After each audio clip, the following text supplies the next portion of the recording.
Good morning. और आज हम अगेन एक नया चैप्टर करने वाले हैं क्लास 12th का, जो कि है सेकंड चैप्टर आलोक धनवाजी का। ओके, तो सबसे पहले हम इसका पढ़ेंगे क्या, इंट्रोडक्शन। सबसे पहले हम इनका परिचय पढ़ेंगे, इनके बारे में जानेंगे और उसके बाद में आगे इसका चैप्टर कंप्लीट करेंगे।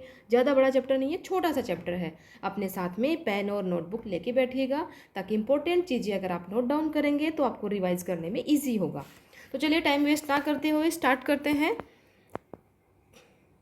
आलोक धनवा जी का जन्म सन 1948 में 1948 में मुंगेर बिहार में हुआ था। ठीक है, कहाँ हुआ था? मुंगेर बिहार में हुआ था। 2-3 बार अगर आप पढ़ेंगे तो आपको अच्छे से ये चीज़ें याद हो जाएंगी। इनकी रचनाएं हैं पहली कविता जनता का आदमी। ओके, पहली जनता का आदमी 1972 में प्रकाशित। उसके बाद थी भागी हुई लड़कियां, भ्रूणों की बेटियां से प्रसिद्धि इनको मिली थी। दुनिया रोज बनती है एकमात्र इनका संग्रह है। ये बहुत इंपॉर्टेंट है, जिसको याद रखने की जरूरत है कि एकमात्र इनका कौन सा संग्रह है। दुनिया रोज बनती है। प्रमुख सम्मान है राहुल सम्मान, बिहार राष्ट्रभाषा परिषद का साहित्य सम्मान, बनारसी प्रसाद भोजपुरी सम्मान और पहल सम्मान। ठीक है, तो ये याद रखने की ज़रूरत है आपको। इसमें सबसे इम्पोर्टेंट है इनकी रचनाएं, जो कि पहली कविता है जनता का आदमी और 1972 में प्रकाशित। उसके बाद भागी हुई लड़कियां, ब्रुनो की बेटियां से इनको प्रसिद्धि मिली और दुनिया रोज बनती है इनका एकमात्र संग्रह है। जहाँ नदियाँ समुद्र से मिलती है वहाँ मेरा क्या है, मैं नहीं जानता लेकिन एक दिन जाना है उधर।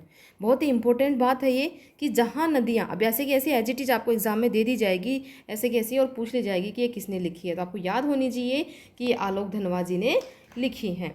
जहाँ नदियाँ समुद्र से मिलती हैं वहाँ मेरा क्या है, मैं नहीं जानता लेकिन एक दिन जाना है उधर। 7वें-8वें दशक में कवि आलोक धनवा ने बहुत छोटी अवस्था में अपनी गिनी चुनी कविताओं से अपार लोकप्रियता अर्जित की। सन 1972 से 73 में प्रकाशित इनकी आरंभिक कविताएं हिंदी के अनेक गंभीर काव्य प्रेमियों को ज़बानी याद रही हैं। आलोचकों का तो मानना है कि उनकी कविताओं ने हिंदी कवियों और कविताओं को कितना प्रभावित किया है, इसका मूल्यांकन अभी ठीक से हुआ नहीं है।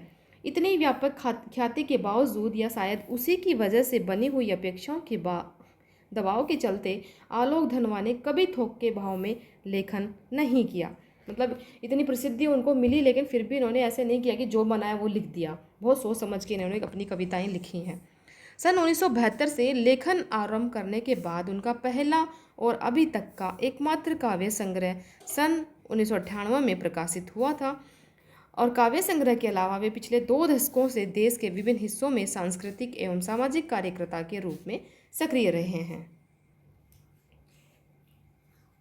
उन्होंने जमशेदपुर में अध्ययन मंडलियों का संचालन किया और रंग कर्म तथा साहित्य पर कई राष्ट्रीय संस्थानों एवं विश्वविद्यालयों में अतिथि व्याख्याता के रूप में भागीदारी की है।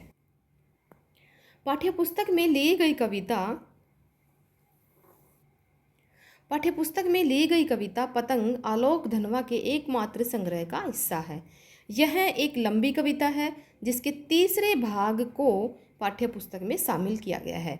अब याद रखने की ज़रूरत है कि कौन से भाग को यहाँ पे शामिल किया है, तीसरे भाग को। ठीक है, लंबी कविता है लेकिन तीसरा भाग इसका यहाँ पे दिया जा रहा है। पतंग के बहाने इस कविता में बाल सुलभ इच्छाओं एवं उमंगों का सुंदर चित्रण किया गया है। पतंग के बहाने बच्चों की जो भी मतलब होती हैं इच्छाएं, उमंग होते हैं, उनका एक ब्यूटीफुल सा चित्रण यहाँ पे किया गया है।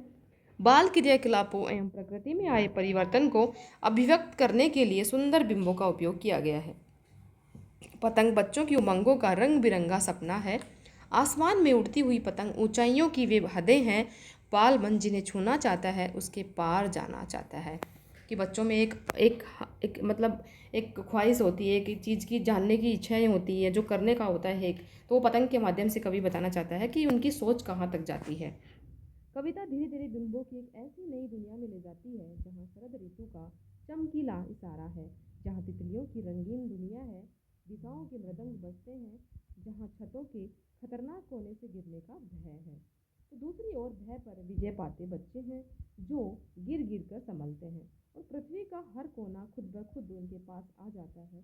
वे हर बार नई नई पतंगों को सबसे ऊंचा उड़ाने का हौसला लिए फिर भादो, भादो अंधेरे के बाद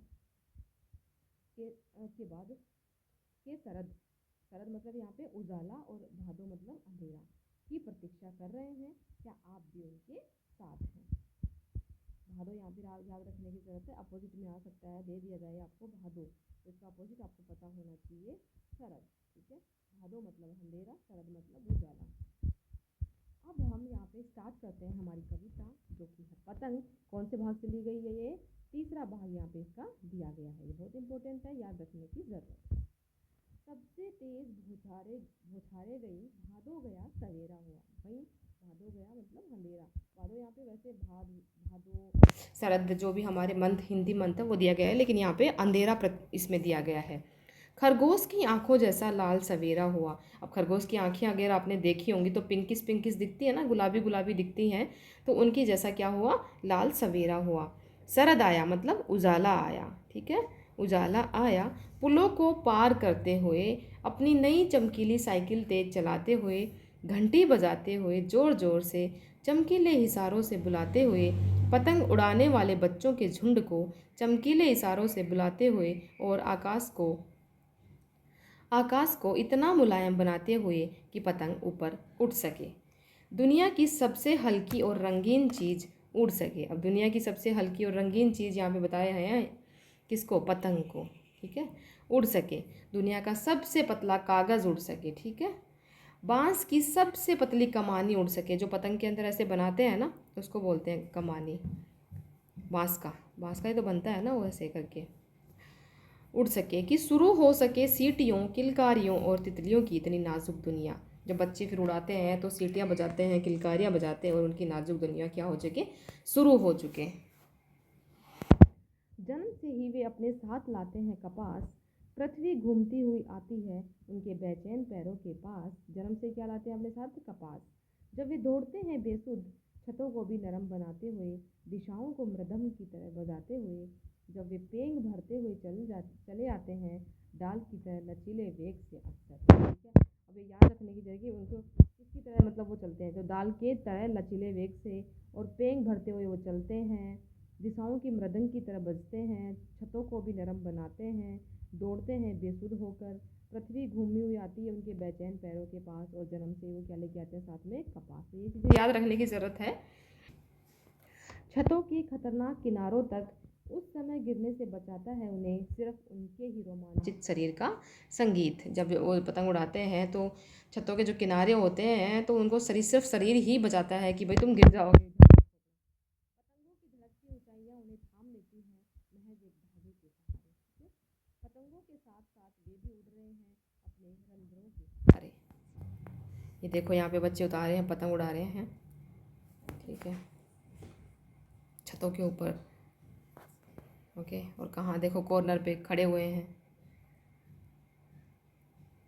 अगर वे कभी गिरते हैं तो छतों के खतरनाक किनारों से और बच जाते हैं, तब तो और भी निडर होकर सुनहले सूरज के सामने आते हैं। जब वो बच जाते हैं तब तो और भी निडर होकर सूरज के सामने आ जाते हैं कि हमें कुछ नहीं हुआ। पृथ्वी और भी तेज घूमती हुई आती है उनके बेचैन पैरों के पास। तो यहीं पे ही अब ये चैप्टर ख़त्म होता है हमारा, और नेक्स्ट क्लास में हम इसके MCQ करेंगे।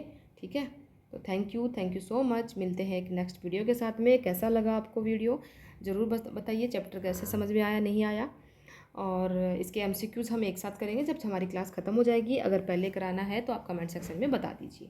Okay, thank you.